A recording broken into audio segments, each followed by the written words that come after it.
The evening sun cast a golden glow over Ife's beer parlor, its flickering shadows dancing against the cracked walls of her modest shop. Ifunanya, known by everyone as Ife's Spice City, worked tirelessly, her hands stained with oil from frying meat and her mind weighed down by the burden of her life. The scent of spicy peppered meat filled the air, luring customers from every corner of the village. But for Ifunanya, the joy of her thriving little business was overshadowed by the troubles of her personal life. She was married to Uche, a man who had turned her life into a nightmare. Once charming and full of promises, Uche had become a drunken master. He neither contributed to the family upkeep nor showed any regard for their daughter Chisom, who had been sent home from school countless times because of unpaid fees. Uche's irresponsibility wasn't the only cross Ifunanya had to bear. He often showed up at her beer parlor drunk, causing scenes that humiliated her in front of her customers. Woman, bring me a bottle of good ade. He will shout, staggering into the shop. Since you are useless at giving me a son, at least you should be useful at giving me a bottle of good idea. Better make that good as shield, a bottle of shield good idea. Before I scatter everybody that is in this shop. Get me a bottle of good idea. He will yell. Customers would laugh, others looking away awkwardly, but no one defended her. To them, she was just a woman suffering under her husband, someone they could take advantage of. Many of her male customers took Uche treatment as a license to disrespect her, even spark her buttock as she served them drinks. Others whispered low and lustful comments, suggesting she trade and spicy meat for something else. Ifunanya shunned them angrily, but her words fell on deaf ears. In their eyes, she was a fair game, a woman trapped in a fallen marriage, disrespected by her own husband. Ife and Uche had been married for 6 years, but Ifunanya had only given birth to Chisom. Uche never missed an opportunity to remind her that she hadn't born him a male child. What's the point of sending a girl to school? He will say. She is useless. She's going to be useless just like her mother. Uche's wickedness didn't stop at words. At the slightest provocation, he would beat her up. If Ifunanya asked for money for food or school fees, it often ended in violence. One day, he hit her so bad that she lost consciousness. If not for their neighbors who rushed her to the nearest hospital, she might not have even survived it. After the incident, Ifunanya went to her mother, pleading for advice. Mama, I want to leave this marriage. I can't take this any longer. This man will kill me one day. Oh," she cried. But her mother's response was always the same. Marriage is for better, for worse, my daughter. If you leave this marriage now, where are you going to go with your daughter? Just be praying for him. There is no situation that God cannot change. Put him in prayer and you see everything changing. Please, I don't want you to leave this marriage. Stay and endure. You have to stay and endure. Plus, be praying for him. One day, everything will change and you'll be surprised. Her mother Wells felt like a prison sentence. With no support, Ifunanya returned to a life of struggle, pain, and humiliation. One day, a beer parlor had unexpected visitor. Four classy women dressed in expensive clothes and driving posh cars stopped by her shop. They noticed a delicious display of fried meat and decided to try some. As if Unaya served them, they praised her cooking. This is the best meat I've ever tasted, one of them said, her face lighting up. They stayed for hours eating and chatting. By the time they left, Ifunanya had made her highest sales ever. From that day on, the women became regular customers, always bringing friends and colleagues. They tip her generously and often dash her some money, saying, "You are such a hardworking woman, Ify. You deserve more." Their visit became consistent. They brought hope into Ifunanya brick life, but it didn't stop Uche from causing trouble. One evening, while the women were at the beer parlor enjoying their usual meal, Uche stormed in. He was drunk as usual, shouting, Miserable woman! Where is that miserable woman? Get me a bottle of good idea. Ifunanya heart raised. She didn't want him to embarrass her in front of her important customers. She quickly fetched the beer and handed it to him. But Uche smashed the bottle to the ground. This drink isn't cold now. How dare you serve me a drink that is not cold? Are you stupid? Come on, get me a bottle of cold good idea. He yelled. Before Ifunanya could know what is happening, he slapped her hard across her face. Before Ifunanya could react, one of the women stood up and slapped Uche back.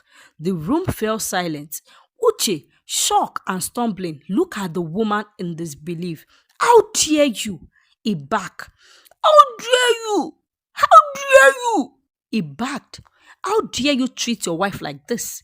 The woman fired back. You're a disgrace, you stupid man. The other woman had already called the police. When the police officers arrived, they didn't hesitate to arrest Uche. As they dragged him out, Ifunanya ran after them, pleading, please, please help, please don't take him away, please, he's my husband. Just forgive him, please, that's how you used to do, please help. Please don't take him away, forgive him, please, please don't take him away, he's my husband, she pleaded. The women stopped her. Is this how he treats you at home? One of the women with her asked. Ifunanya hesitated, tears streaming down her face. You are stronger than this, Ifi. Another woman named Nana said, you deserve better. Think of your daughter. Think of the life you want for her. Is this what you want for your daughter or yourself? Before leaving, the women gave her their contact information. Come and see us, they said. We will help you. You don't have to live like this. That night, as Ifunanya cleaned up the mess in her beer parlor, their words echoed in her mind. For the first time, she tried to imagine a life without Uche, a life where she and Chisom would live in peace. The next day, a quiet Sunday morning, Ifunanya woke up early. After cleaning her small house and cooking breakfast for her daughter and her husband, she sat at the edge of her bed, staring at the contact card the woman had given her.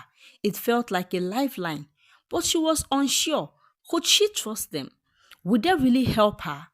Her thoughts wrestled front and back until finally she decided to take the chance. She got dressed, stuck the card into her bag, and set out, carrying only hope and determination. Using the direction written on the card, she boarded a bus that took her closer to the address.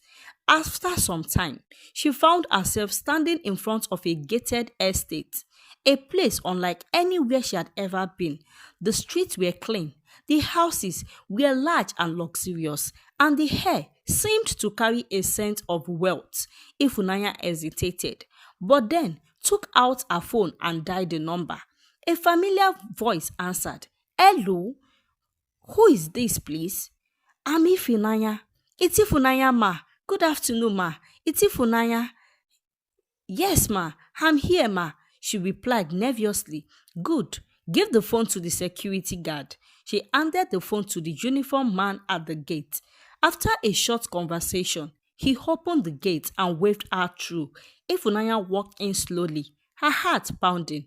What she saw next took her breath away. The mansion she approached was unlike anything she has ever imagined. The walls were painted a flawless white with tall glass windows that sparkled under the sun. The driveway was lined with exotic flowers and beautiful cars were parked neatly in front. Every detail screamed luxury and success. As she walked to the front door, she whispered a prayer. God, please bless me with a place like this. This place is beautiful. It's my fellow women that have this house. God, when will my own story change? I just want to give my daughter a better life. I love this place, she thought to herself. The door opened and the four women who had saved her at the beer parlor came into view. They were descending the grand staircase inside, their movements elegant, their smiles warm. Ifunanya stood awkwardly, unsure of what to do. Welcome, Ify, one of the women said, gesturing for her to take a seat. We are so glad you came. Ifunanya sat down, her hands clasped tightly on her laps. She felt out of place in such a grand house, but also deeply curious about why they invited her. The woman named Nana spoke first.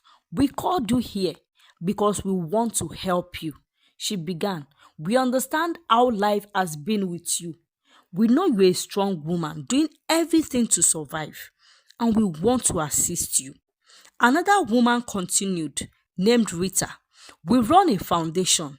Our mission is to help women at their lowest point find their strength and thrive again. We believe no woman should endure abuse or suffering at the hands of anyone, especially not a husband. Ifunaya's eyes filled with tears.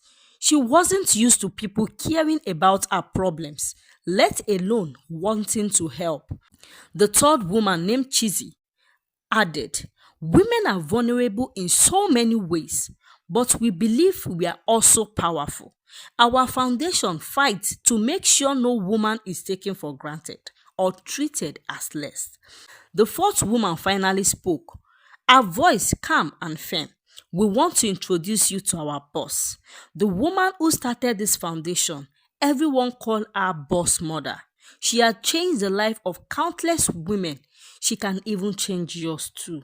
Ifunanya sat up straight, hope blossoming in her chest. I'm ready, ma. Please introduce me to her, please. Introduce me to her. The women exchanged smiles, stealing glances at one another.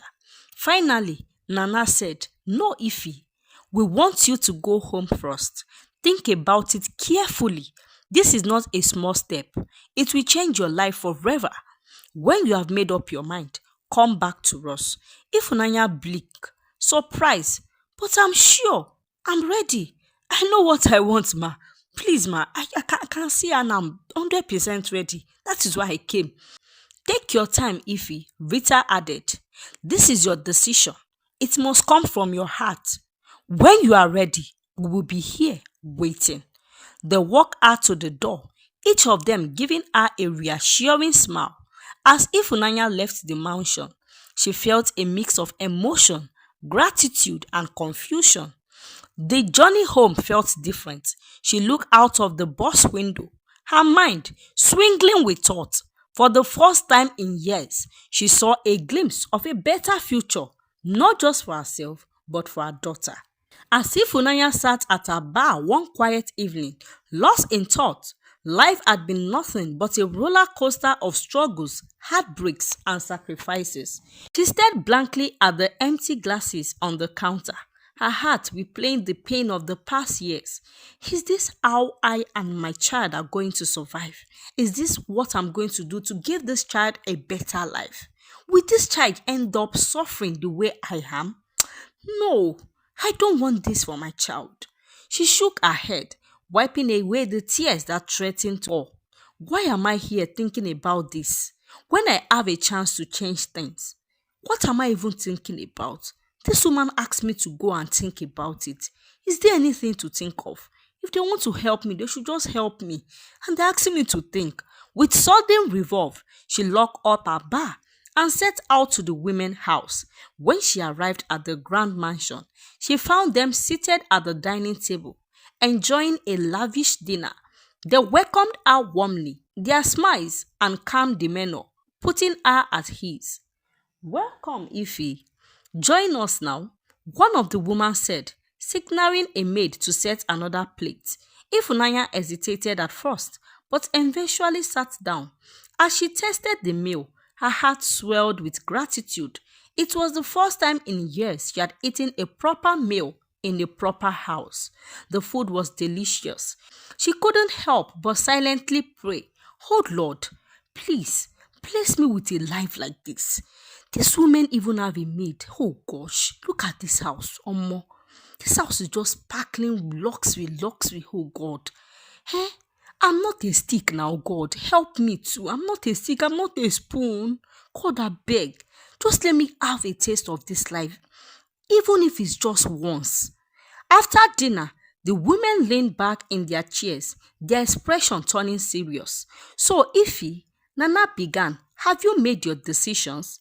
Ifunanya nodded firmly. Yes, ma, I'm ready. I'm very ready. There is nothing else to think about. I just need your help, please. Words poured out from her mouth like a flood. Years of bottled up pain and frustration. Help me, please, ma. I really need this help. When I first met my husband, he wasn't rich. Oh. I love him so much. I used my life savings to set him up financially, hoping we will build a future together. But as soon as he started making money, everything changed. He became abusive, yelling at me, hitting me, calling me names at every slight provocation. He even brought women into our home. Eventually, when the money ran out, we were back to square one. But even at that, he still refused to work hard or make any effort to rebuild. Please, ma, help me. I'm in this marriage because of my daughter. I want my daughter to have a father. But staying is doing me more harm than good. Ma, please, I desperately need your help. If there's anything you can do for me, we appreciate it. Her voice cracked as she finished, and tears streamed down her face. One of the women, Rita, reached out and placed a comforting hand on hers. It's all right, Ify, she said softly. Wipe your tears. Your story is about to change. The other women nodded in agreement, their eyes filled with understanding and determination. You will meet our boss mother tomorrow, Nana said. Come back here at exact 12 o'clock midnight. If Nanya blinked in surprise, midnight? She didn't expect that, but she nodded quickly. Okay, ma, I will be here, she replied, her voice filled with a mix of nervousness and determination. At 11 p.m. the next day, Ifunanya left her house, determined to reach the women mansion before 12 midnight. The streets were quiet, the dim street lights casting long shadows. Her heart beat quickening with every step, but she pressed on. By the time she arrived, her watch read exactly 12 o'clock a.m. The house was silent. As she stepped inside, she noticed the once welcoming atmosphere had vanished. Her felt heavy, and a cold chill ran down her spine. She sat gently on the couch, her hands clasped tightly in her laps. Suddenly, footsteps echoed in the silence. The four women appeared, each dressed in flowing red attire and black scarf tied across their head. Their faces was emotionless, their lips glistening with what appeared to be like palm oil. In their hands, they carried staff. If Nanya breath caught in her throat, this isn't what I expected, she thought, panic bubbling in her chest. Without a word, the woman signaled her to follow. Her leg felt like lead, but somehow she forced herself to rise. This shouldn't be what I'm thinking, oh, she prayed silently, her hands trembling as she trailed behind them out of the house. That night was thick with silence as they all entered a black car. The drive was long, women silent, their faces unreadable. Ifunanya heart raised. She thought of her daughter, of the struggles that have led her here, and the promises these women had made. The car eventually stopped in front of an unremarkable building. As they entered, the cold air inside hit her like a wave. Inside the dimly lit room, she saw a long table, draped in black clothes. Lying on the table was a child, no older than 17, motionless and covered in a black shawl. At the far end of the room sat a fair woman on a majestic chair, gripping a staff adorned with carved strange image. Her face was so horrifying, half woman, half cat. The room was painted in shade of red and black, with strange images of cats and strange symbols covering the walls, and candles adorned every corner, casting flanking shadows that made the space feel alive. Ifunanya froze. This can't be real, she thought, her eyes darting around the room. She felt trapped, like prey in a predator den. The woman on the throne spoke, her voice echoing through the room. Women of the Cat Knight! She hailed, a piercing gaze locking onto Ifunanya. Death of the men is our happiness. The women around her responded together, their voices cold and detached. Ifunaya's stomach churned, her heart pounding. She wanted to run, to scream, but her body refused to move. The woman on the throne, the boss mother, gripped her staff tighter, leaned forward, her cat-like eyes glowing in the dim light. You are here because you seek a change, she said, her tone commanding yet evil. But change comes with sacrifice. Ifunanya mind screamed at her to flee, but the door was closed behind her. The boss mother rose from her throne, her half-cat face shining in the dim light of the room. You, Ifunanya, she began, her voice slicing through the silence. You have been chosen by fate. The pain you have endured, the humiliation you have suffered, it has brought you here. This is where your story changes. Ifunaya's lips trembled as she tried to speak. Ma, I, I, I don't understand. Please, ma, what is all of this? You thought we are saviors. Yes, we are. But salvation comes with a price. To break free from the chains of mystery and poverty, you must embrace power, true power, and that requires sacrifice. She gestured towards the child on the table, Ifunaya's eyes widening in horror as the boss mother continued. This child represents innocence, weakness, everything that has held you back. To rise above your suffering, you must let go of these ties. You must prove your loyalty to the women of the night cats. The other women shouted softly, their voice haunting a melody. The room seemed to glow darker, the hair colder. Ifunaya's knees buckled as she collapsed onto the floor, tears streaming down her face. No, no, no, I didn't come here for this. Oh, I'm not here for this. No, you said you are going to help me now.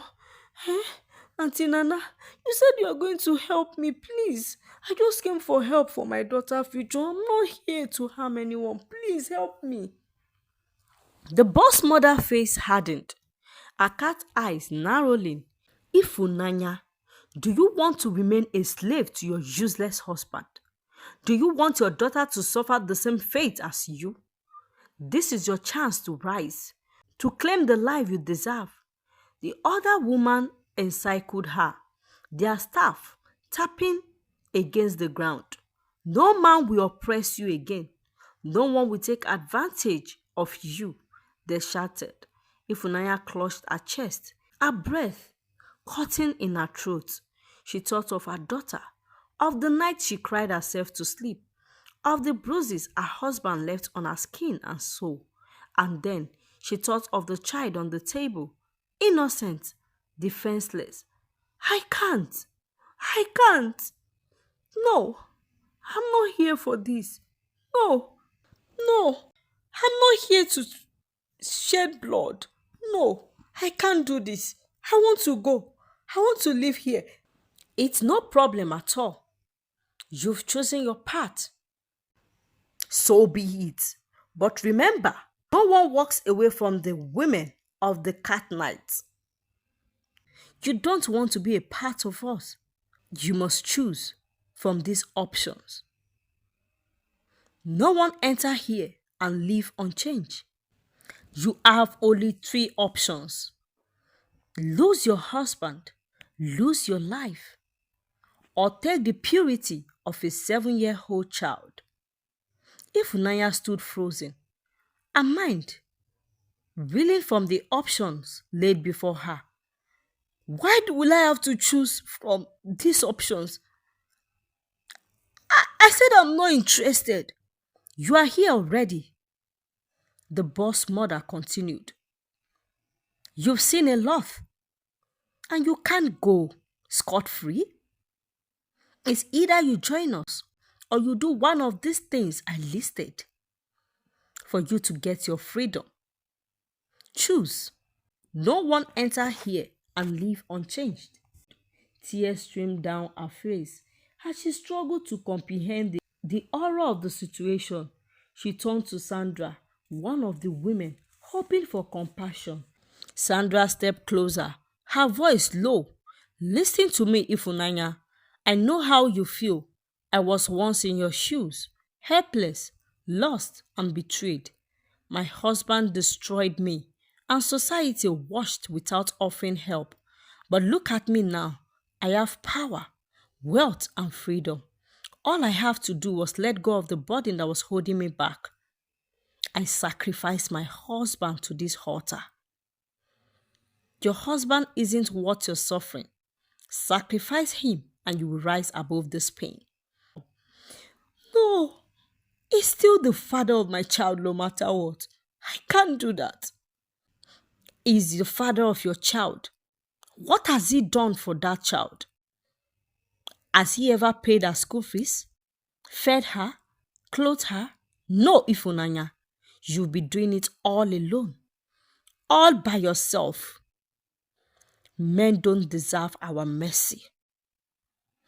Their death is our joy. The boss mother interrupted, her cat-like gaze fixed on Ifunanya. Enough! This is not a debate. You have three choices. Your life, his life, or the purity of another. Decide now, or we'll decide for you. The room felt like it's closing in on her. The walls, adorned with their symbol, seemed to pulse with a life of their own. The other women in the room began to shout softly. Ifunanya dropped to her knees. Her hands clasped together in desperate prayer. Please, just let me go. I can't do this. I came here for help, not this. I'm not evil. I can't do evil. Please let me go. Nana, the calmest of the women, knelt beside her and placed a hand on her shoulder. You think this is evil? She asked softly. What evil is the way society ignores women like us? What is evil is the way men crush us under their feet and leave us to pick up the pieces. This is not evil, Ifunanya. This is justice. It's power. The boss mother banged her staff against the ground, silencing the room. Time is up. What will be, will be. Ifunanya mind raised. You have chosen to reject us, Ifunanya, the boss mother said. But know this, you have sealed your fate. You will return to your miserable life, but you will carry the mark of the cat knight. It will follow you and it will destroy everything you hold dear. With a wave of her staff, Ifunanya felt being thrown backward. The next thing she knew, she was lying on the ground outside the building, gasping for air. The women were gone. The building behind her dark and lifeless. Shaking, she stumbled to her feet and began to run. The terror of the night ached into her heart. She didn't stop until she reached her house. Collapsing at the doorstep, tears poured out from her eyes as she clutched her chest, whispering to herself, God protect me. God protect me. Oh, protect me from evil. From that day onward, Ifunanya's life took a turn for the worse. It was as if a dark cloud has hung over her life, ensuring nothing she did succeeded. One morning, as she was in her house preparing to go to her shop, she received a frantic call from a neighbor. Ifunanya, your shop is on fire. Oh, come quickly. She froze in shock after grabbing her bag and running as fast as her leg could carry her. When she arrived, her heart sank. The entire shop was in flames. Her years of hard work reduced to ashes. She stood there, helpless, tears streaming down her face. The shop owner arrived shortly after. You are responsible for this, oh. You need to pay for the damages, he shouted. Ifunanya tried to explain that she don't know how the fire started, but he wouldn't listen. Before she could recover from that incident, another tragedy struck. The next morning, as she was frying plantains for her daughter to take to school, when the gas stove exploded into flames, she grabbed her daughter and ran out of the house, screaming for help. Thankfully, neighbors rushed in and put out the fire. But the damage has already been done. The landlord came by, furious. You've ruined my property. You will pay for this. You will rebuild my house, he demanded. Day after day, Ifunanya found herself drowning in one problem from the other. The weight of it all was unbearable, and every night she cried herself to sleep. Her husband, who should have been a source of support, was nowhere to be found. He had run away, leaving her and their daughter to face the mess alone. The landlord finally had enough. He called the police, had her arrested for not paying for the damages. Ifunanya was thrown into a cell. Her daughter left alone with no one to care for her. She stayed in the cold, fitty cell for days, waiting for someone to come to her aid, but no one came. Not her husband. Just when she thought all hope was lost, she heard familiar voices. It was Cheesy, Nana, Sandra, and Rita, the women who had frequented her shop. They had come to bail her out. You are free now, Nana said as she signed the bail papers. Ifunanya was overwhelmed with gratitude. Thank you. Thank you so much, she cried. They took her to their house. She was shocked to see her daughter there. She ran to hug her tightly. How do you get her? She asked, tears streaming down her face. When you were arrested, your husband disappeared. Chizzy explained. We couldn't leave her alone at the house, so we brought her to stay here with us. Ifunaya held her daughter close and thanked them repeatedly. I don't know what I would have done without you. Thank you so much. God bless you all. Chizzy face grew serious. She leaned in and said softly, do you know that all these misfortunes are the boss mother doings? Ifunanya froze, her gratitude replaced by fear and confusion. The boss mother. What do you mean? Rita stepped forward. This is what happens when you reject her. Nobody says no to the boss mother and walk away unharmed. You need to accept this. You need to join us and change your life. Sandra nodded. She's making an example of you. She's showing you that your life will crumble until you submit. This is just the beginning. Make hay while the sun shines. Ifunanya leg grew weak and she sank into a chair. Her heart was pounding as the weight of her world sank in. What can I do? She whispered. Chizzy placed a hand on her shoulder. You have to make a decision, Ifunanya. Join us and be at peace. The boss mother is powerful. The consequences will be several. Ifunanya looked at her daughter. She was caught between two impossible choices. Sacrifice her soul to the boss mother or risk losing everything, including her daughter. She buried her face in her hands, tears streaming down her cheek. What kind of life is this? She whispered. Why is this happening to me? Nana knelt beside her and spoke gently. This isn't the end, Ifunanya. You are stronger than you think, but you have to choose your path wisely. After all the suffering and misfortunes, Ifunanya finally gave in and decided to join the Women's Secret Society. The fear of losing everything and the thought of her daughter growing up in poverty pushed her to the edge. A week after her initiation, her life changed. Her once hopeless existence was replaced with unimaginable wealth. Her bank account was overflowing. Her wardrobe was filled with expensive clothes, and she moved into a luxurious mansion with sparkling and polish floors. She now had maid to clean and cook for her, and her daughter was enrolled in the best school in the town. The days of frying plantain and begging landlord were a distant memory. News of her sudden success spread like wildfire in her community. People whispered about how the once struggling Ifunanya had risen to wealth overnight. Among those who heard the rumors was her husband. One evening, as if Funaya was sitting comfortably in her expensive couch, sipping wine and flipping through a glossy magazine, there was a knock at the door. She signaled one of the maids to open it. Standing there was her husband, looking ragged and full of regrets. Hey, Funanya, falling to his knees. I have made a mistake. Please forgive me. Please, Ifunanya, I want to start over again. I want you to forgive me. Let us start over. I'm ready to be a better husband and father. Ifunanya, please, forgive me. I know I hurt you so much. Forgive me. I'm on my knees. I'm begging you, please. Ifunanya stared at him, her lips curling into a cold smile.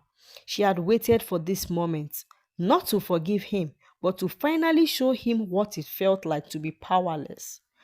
All right, she said, her voice calm but laced with hidden malice. You can stay, but there will be rules. He eagerly agreed, thinking his wife had a soft heart. But the days that followed were nothing short of humiliating for him. She turned him into a servant every morning. He was the one scrubbing the floors and washing dishes. She made him do the laundry, including her underwear, while she washed and gave orders.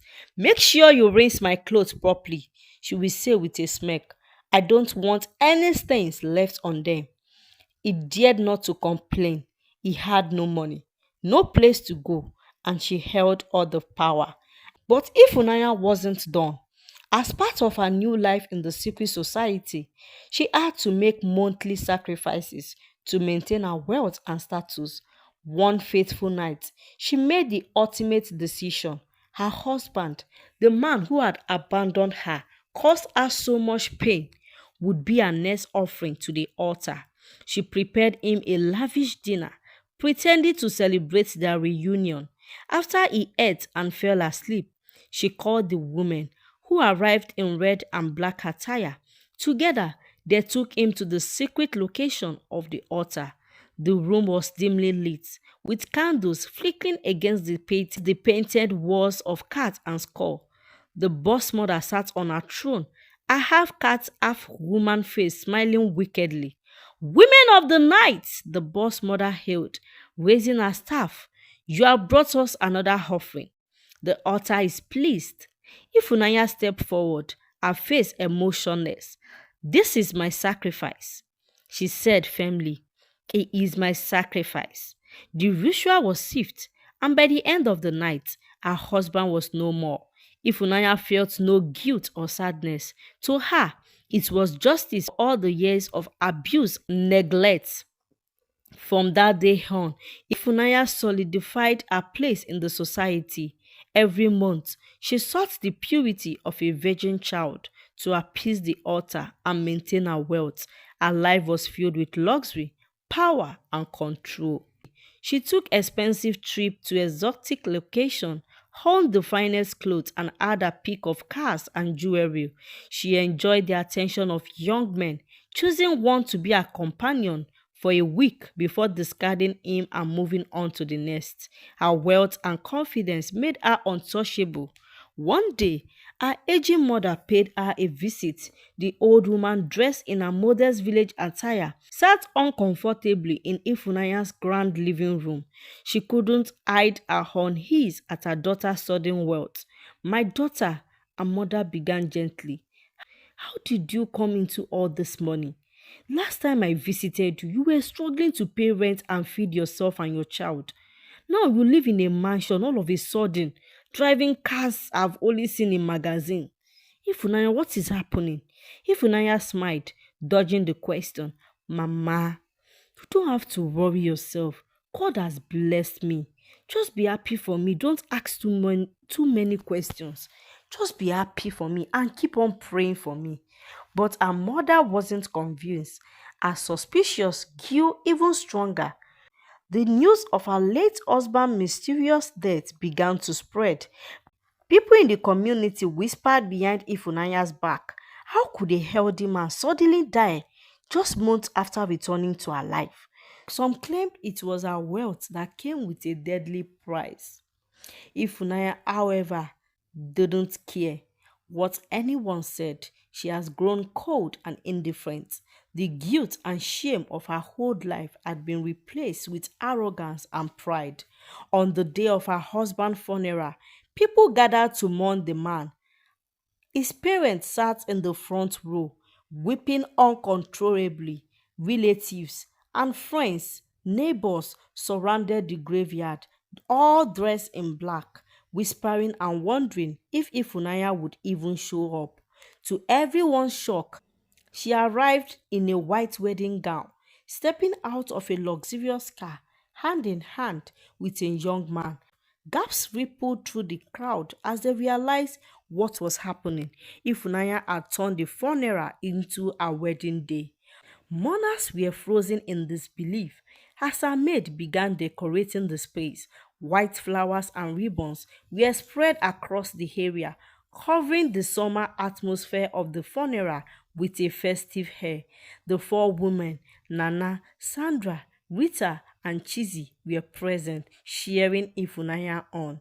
Ifunanya, what is this madness? And Heather in the crowd shouted, how could you dishonor your husband's funeral like this? She smirked and waved dismissively. That man was no husband of mine, she replied coldly. Her late husband's mother, trembling with rage and grief, marched up to Ifunanya. Her eyes filled with tears. How dare you? She screamed. You disgrace my son like this? He is lying cold in a coffin, and you are celebrating a wedding on his funeral day? Ifunanya laughed lightly. Who is your son? She asked mockingly. You mean the man who beat me, humiliate me, and abandon me in my worst moment? That's not a husband. He's a monster. Today isn't a day of mourning for me. It's a day of freedom. A day of freedom. The elderly woman grasps in shock, her face pale. Ifunanya cruel word echoed through the crowd, leaving everyone speechless. The wedding ceremony began right there, in the same space where her husband's body was to be buried. The four women clapped and celebrated her, their presence wholly adding to the discomfort of the mourning family. As vows were exchanged, her late husband's mother collapsed in grief, wailing uncontrollably. But Ifunanya paid no attention. She had fully embraced a new life of heartlessness and power, unbothered by the pain she left behind.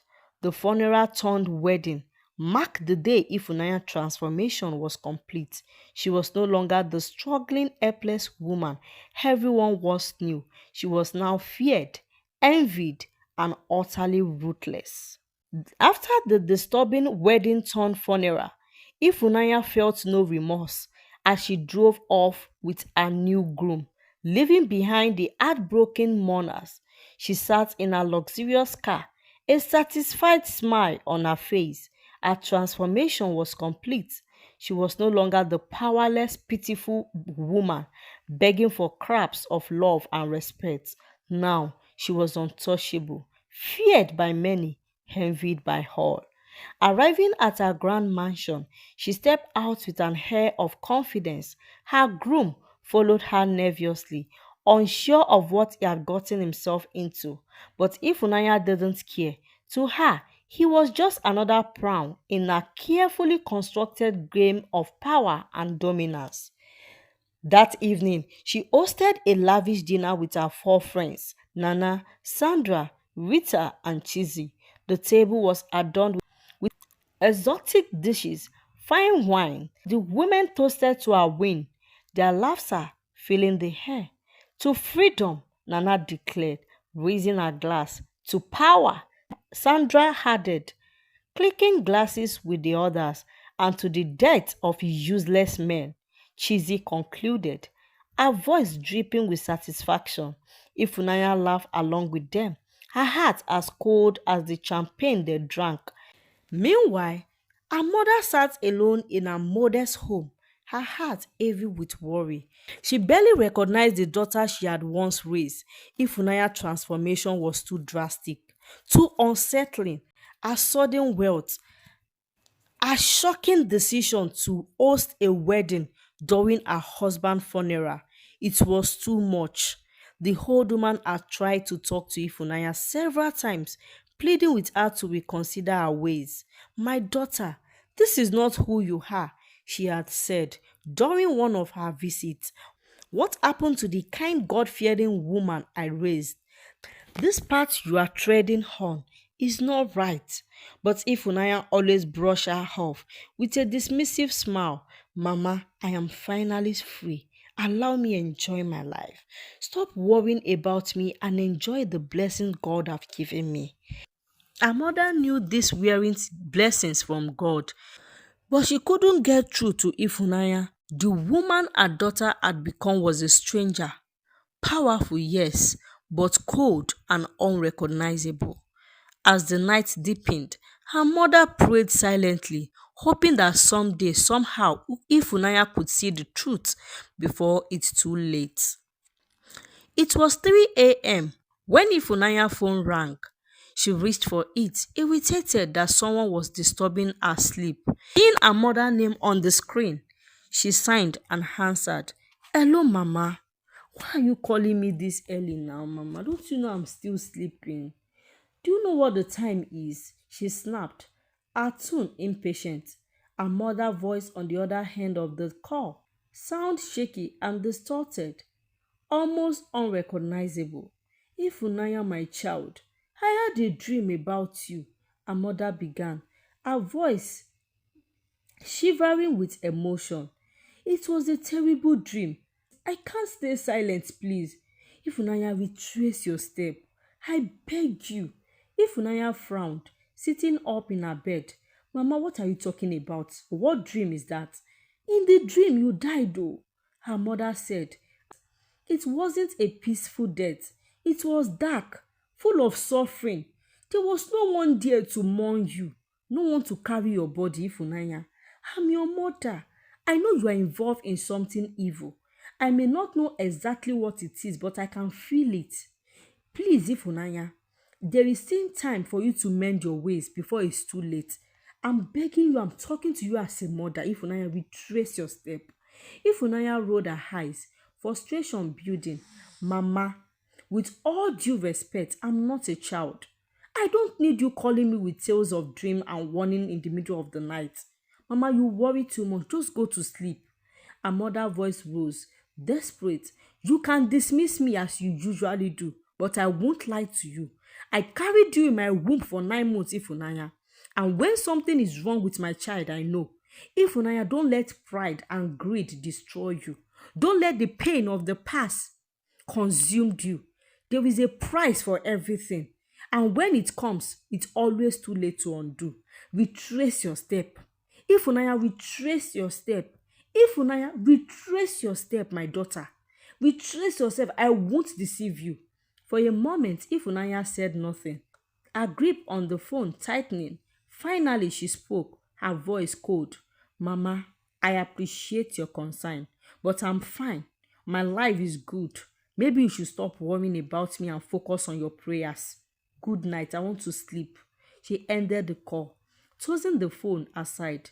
Her mother's words lingered in her mind, but she shook them off. "Dreams," she muttered, lying back down. "They mean nothing." The unsettling conversation with her mother lingered in Ifunanya's mind like a bad omen. Days passed, but she couldn't shake the unease growing in her chest. Her mother's words haunted her. "Retrace your step, my daughter." Though she dismissed it, deep down, fear ground at her. To ease her mind, she decided to visit the boss mother.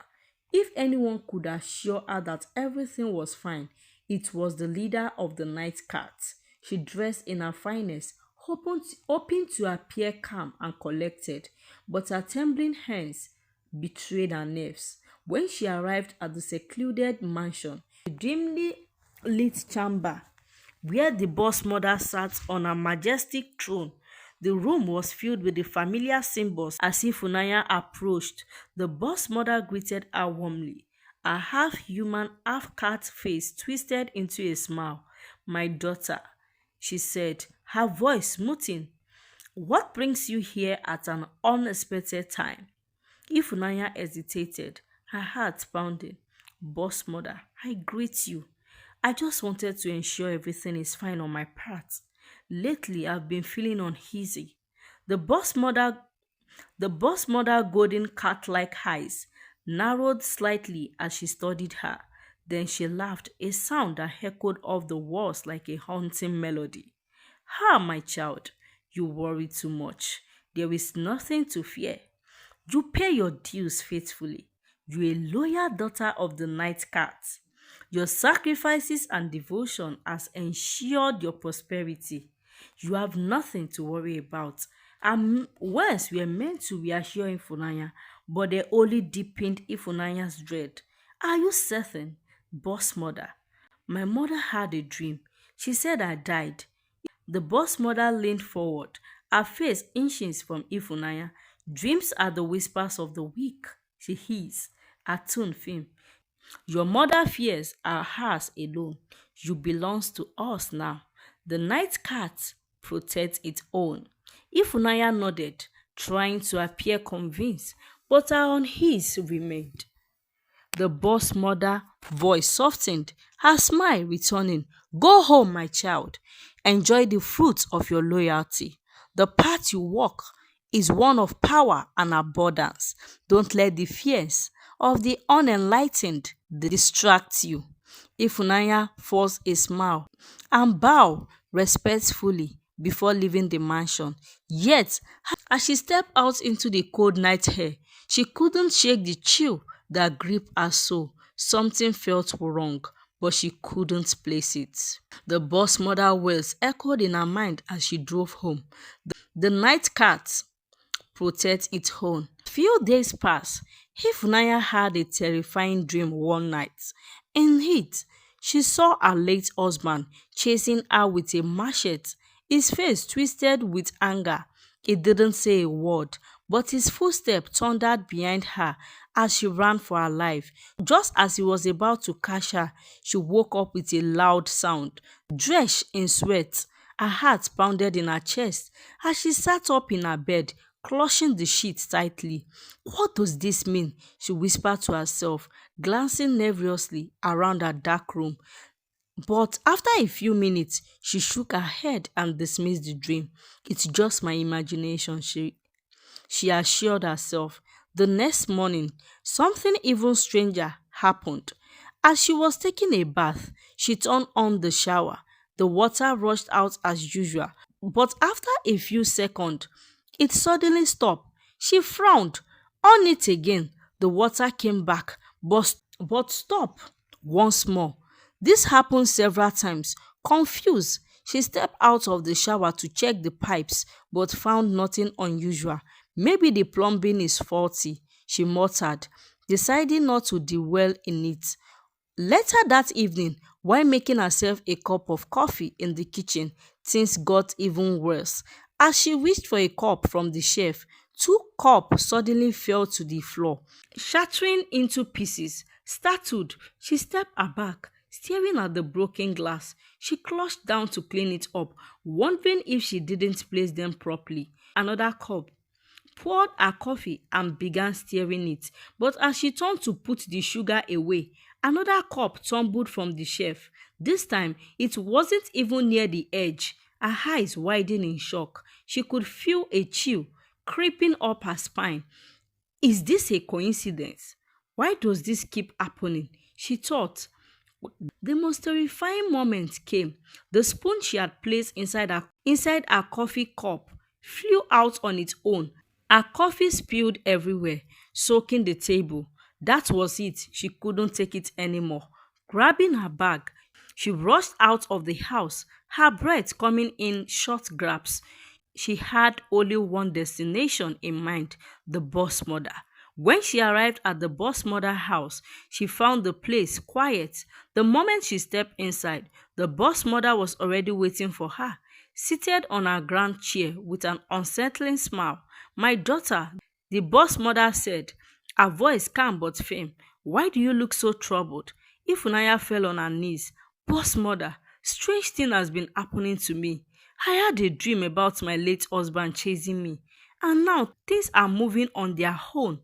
In my house, cups are falling, spoons are flying.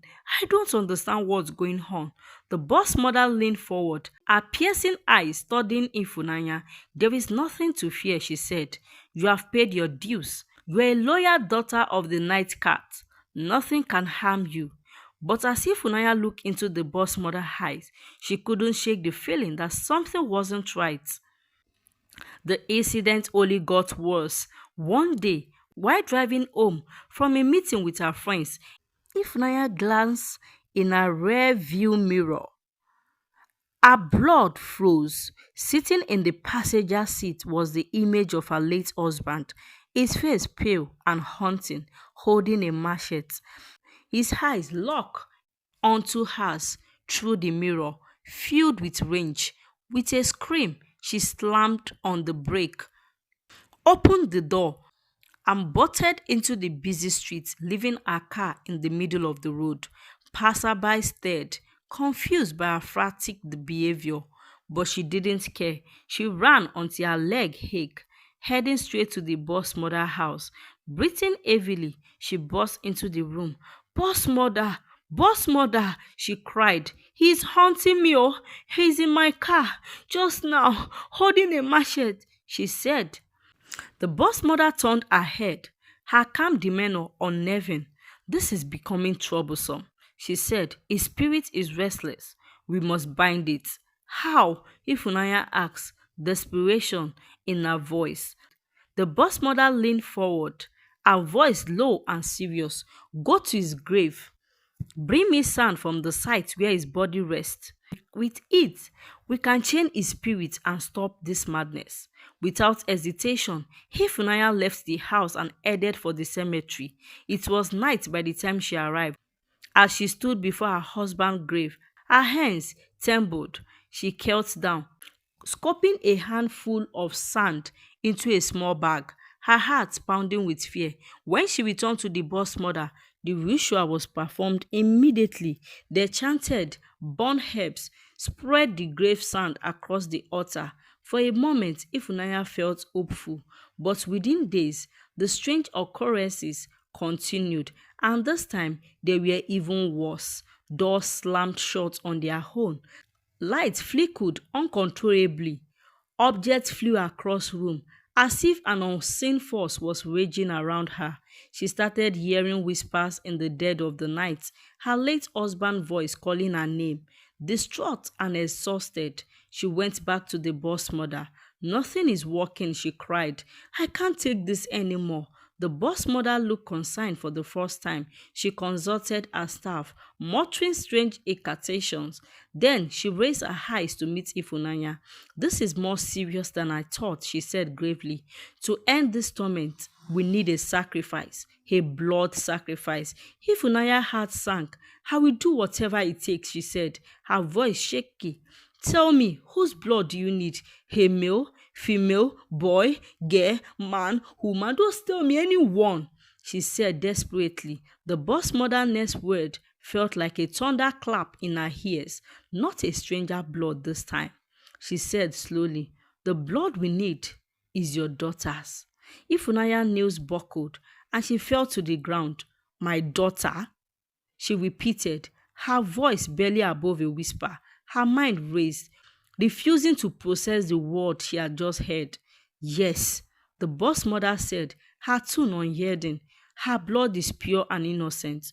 It is the only thing strong enough to appease this restless spirit."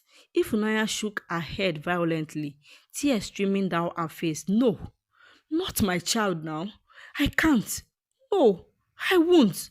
The boss mother's face darkened, Her voice turning cold. You have no choice, Ifunanya. You made a pact with us. The life you enjoy now comes with a price, and this is the price you must pay if you want to be free. But if Unaya was already on her feet, backing away, no, I won't sacrifice my daughter. I won't. Ma, boss mom, boss mother, we need to find a way around this. No, there is no way around it. The blood of your daughter is the only thing that can keep the spirit to rest. As she stumbled out of the boss mother house, she felt her world crumbling around her. Funaya sat alone in her mansion. The luxury that has once brought joy to her now felt suffocating, like a heavy chain around her neck. The wealth, fame, and power meant nothing more. Every corner of her grand home reminded her of the torment she was enduring. The ghost of her late husband haunted her day and night, refusing to let her live in peace. Her friend visited frequently, hugging her to make the ultimate sacrifice. Hifunanya, Nana said one evening, we have all made sacrifices to enjoy our life. We sacrificed our husband, and it set us free. This isn't a big deal. You can always have another child. In the Cat Night society, no woman had a husband. We are all widows. What do you think make us widows? We all sacrifice our husband to be where we are today. So you can do it. You can do it. Do yours to be free. You can always have another child. Sandra chipped in. Yes, just let her go. She's young. You will have more kids later. You will give birth to other child. Ifunaya's voice trembled as she spoke, tears streaming down her face. You don't understand. I can't. That child is the reason I did all of this. I wanted to give her a better life. If I sacrifice her, who will inherit all I've built? Who will be the point? What will be the point of all of this then? No, I can't do it. Her friends shook their head, growing impatient. Suit yourself, Rita muttered. Don't say we did not warn you. The ghost visit intensified, each encounter more terrifying than the last. Whenever she ran to the boss mother for help, the answer was always the same: sacrifice your daughter and be free. But Ifunanya remained adamant, refusing to betray the one innocent soul she truly loved. One fateful day, as she took a bath in her luxurious bedroom, the ghost appeared. Its form was clearer than ever, its step slow and deliberate. As it moved towards her, she screamed and tried to back away, but in her panic, she slipped on the wet tiles. Her head hit the floor with a sickening thud. Everything went dark. That was the end of Ifunanya. Her death was as lonely as her tormented life has become. No one attended her funeral, not even her so-called friends who had encouraged her down this dark path. They had distanced themselves, fearing any association with her cursed fate. Her mother, heartbroken and devastated, buried her quietly and alone. Tears streamed down her face as she whispered, "Oh, my daughter, I warned you. You were once so full of life. And now, look how it ended." She took Ifunaya's young daughter, Chisum, by the hand and left the grand empty mansion behind. Together, they returned to the village where the child could start over in a simple, peaceful life, far from the shadows of her mother's tragic choices.